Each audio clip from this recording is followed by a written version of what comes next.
Who's blackmailing who? President Vladimir Putin has addressed allegations that Russia forced Ukraine into a U-turn of its integration plans with the EU. RT's Lucy has been listening to what the Russian leader had to say. So, hi there, Lucy. Claims and counterclaims. What indeed did Putin have to say then?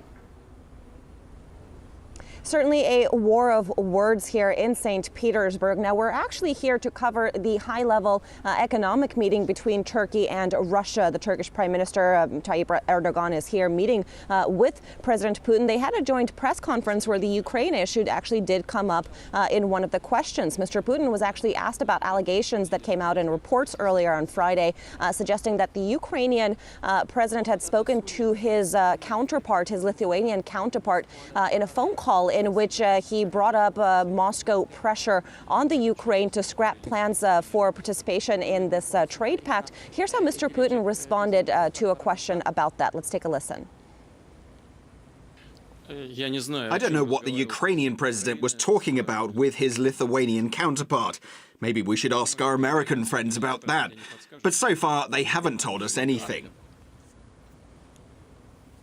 Now, he was, of course, joking, but what he was referencing there is the U.S. National Security Agency spy scandal, where the agency had been accused of wiretapping the phone calls of various EU leaders. On a more serious note, however, Mr. Putin lashed out at the European Union, suggesting that it's the EU, in fact, that's blackmailing and pressuring Ukraine in regards to this deal. Let's take a listen.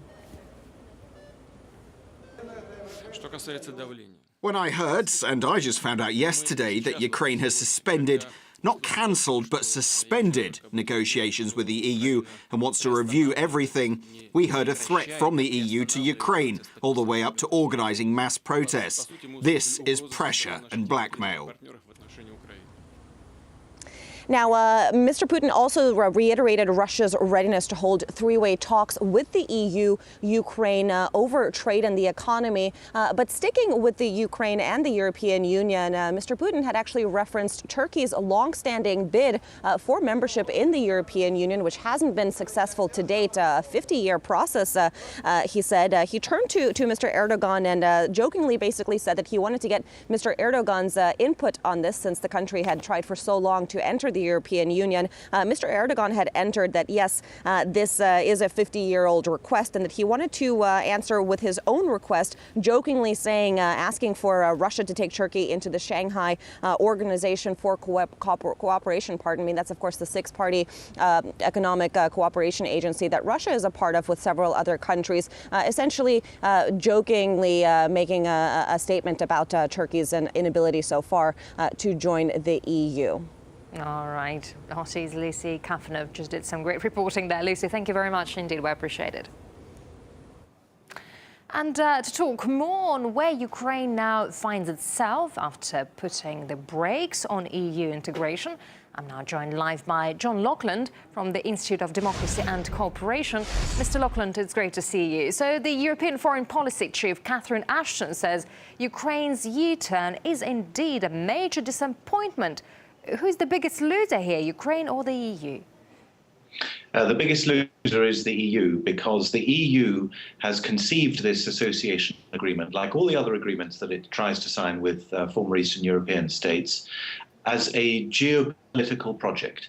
It's very important to understand that in the midst of all these accusations against Russia, it's actually the EU which sees its eastward expansion as a geopolitical and indeed an ideological project. We saw this back in September when Armenia, which of course in comparison to Ukraine is a tiny country and therefore is mostly below people's radar screens, Armenia signed up for the customs union with Russia and the other members of the customs union, of the customs union between Russia, Kazakhstan, Belarus and so on. And immediately Brussels said that any possibility of it signing an association agreement with the EU was off the table. So the EU back in September made it clear that you either had to sign the EU agreement or you had to sign the Russian one. If you wanted to sign the Russian one, you wouldn't be allowed to sign the European one. And that's because it has been pursuing now for 20 years, the European Union, as I say, geopolitical and ideological project of ever further integration. And that's what has just hit the rocks today. Yeah, but what do you make of President Putin's statement that the EU blackmailed and pressured Ukraine over the trade pact suspension then? He's absolutely right. All the Western press are accusing him of blackmail, but he is absolutely right. That's what I just said about Armenia. They told Armenia that all chance of signing an agreement with them was off the table as soon as they signed the customs agreement. And that message was obviously meant for Ukraine. We have to see this in the context of geopolitical projects. It's no coincidence that all of the EU's chief envoys, ambassadors, and rapporteurs on this Ukrainian issue have been Poles. They have been Polish citizens. The former president of Poland, Alexander Kwasniewski, was the special envoy. The EU ambassador to Kiev is Polish. This is an old geopolitical dream of Poland's, which has always regarded Ukraine as its backyard. There's no other way to see this. It didn't need to be like this, however, because this is, after all, only a trade agreement. And where I think Ukraine has been very clever, and I think one has to give credit to Yanukovych on this, is that he has offered a three-way talk, a three-way discussion, a tripartite discussion between the EU, Ukraine and Russia. His government has always said it wants to be a bridge between the EU and Russia.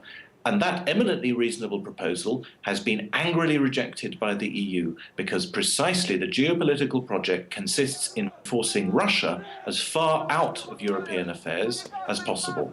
Yeah, and Mr. Lauchland, very briefly, if you can, would this trade deal with the EU help Ukraine's economy, which is, of course, experiencing hard times right now?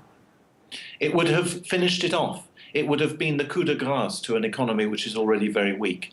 And I'm not just saying that out of polemical reasons. Anybody who has followed the sad story, very sad and in some cases catastrophic story of the Eastern European economies as I have in the 1990s and 2000s. I'm thinking especially of countries in the Balkans, weaker countries like Bulgaria and Romania, but now also countries like Greece and Cyprus. Anyone who's followed the history of those countries over the last 15 and 20 years can see how the signature of these agreements, and indeed the preparation for the signature of them, is absolutely catastrophic for an economy, because the industries can't stand up to the competition, because EU regulation is too costly for these weaker economies, and because their natural markets quite simply are in the East, in particular with Russia. So it would have been signing a suicide note. OK, all right. John Lauchland from the Institute of Democracy and Cooperation in Paris. Mr. Lauchland, thank you very much indeed for your time. Thank you.